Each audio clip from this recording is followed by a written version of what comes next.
La lettre pro de la radio, vidéo. Parfois les Radio Days, c'est aussi les consultants parlent aux consultants et j'ai décidé qu'on allait le faire. Il n'y a pas de raison de ne pas faire parler les collègues. Salut Michel. Salut.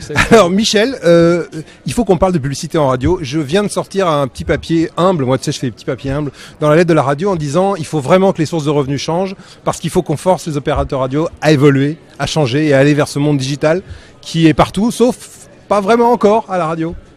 Parce que la radio ça marche trop bien, donc les patrons de radio se préoccupent pas tellement de développer des ressources digitales qui en plus sont moins rémunératrices parce que les marges sont moins importantes, parce que c'est plus compliqué, parce qu'il faut développer de multiples sources de revenus pour générer un chiffre significatif. Donc on s'y intéresse pas et on laisse les autres, on laisse ce marché à d'autres et des gens du web en particulier. Alors toi-même, est-ce que ça fait partie des choses que tu essaies d'enseigner, enfin de transmettre ? Oui, bien sûr, depuis... En fait, ça fait plus de 7 ans que j'ai développé les premières formations pour les radios, pour les aider à développer des activités digitales à travers leur site internet.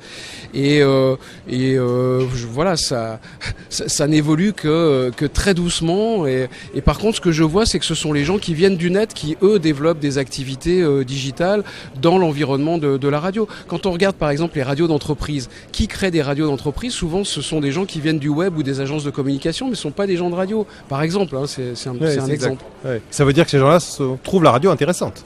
Mais bien sûr, il y a plein d'ouvertures digitales pour la radio, entre le streaming, entre la radiovision, entre le display, entre la connexion entre les réseaux sociaux et la radio et le business qui peut être fait autour de ces supports multiplateformes.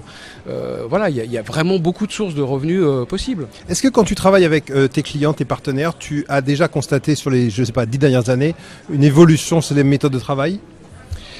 Une évolution sur les méthodes de travail, tu veux dire classique radio ? Oui. Oui, j'essaye d'y contribuer. Voilà. Donc si je disais non, je dirais mon boulot n'a servi à rien. Mais oui, il y a une évolution parce que moi je rencontre beaucoup de gens qui vendent de la pub radio depuis 20 ans et qui me disent mais tu sais, ça fait 20 ans qu'on vend de la pub à la radio, donc on sait comment ça marche. Mais en fait, ce sont souvent ceux qui font le plus d'erreurs techniques. Ce que je constate aussi, c'est que malgré tout, encore aujourd'hui, beaucoup de commerciaux radio et d'annonceurs donc utilisent la radio en faisant des erreurs fondamentalement graves. Quand on n'a pas d'identité sonore, on n'investit pas dans la créa, on a des dispositifs qui sont pas ciblés. Enfin bon, encore aujourd'hui malheureusement. Donc je dirais déjà il y a une marge de progression de l'efficacité de la publicité radio aujourd'hui, avant même qu'on commence à développer des nouvelles stratégies commerciales. Alors je te vois sur Facebook publier des photos incroyables avec des paysages incroyables qui viennent d'un peu partout dans le monde, des nouveaux territoires pour Mediati ?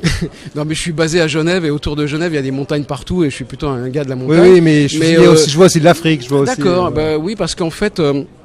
je travaille depuis 8 ans avec des organisations internationales, suisses en particulier, la Fondation Hirondelle qui gère Radio Okapi en RDC, qui est une des plus grosses radios du monde, dit-on, ou d'Afrique en tous les cas, et puis d'autres ONG pour lesquelles je vais faire des missions en Afrique qui consistent en fait à aider des médias. Ça peut aller d'une toute petite radio associative au fond de la brousse jusqu'à des gros services publics ou des gros médias radio et télévision, à développer des sources de revenus puisque c'est ma spécialité. Excellent. Merci Michel, merci d'être passé nous voir. Merci à toi. Bon courage pour le salon. Merci. Ciao. Au revoir.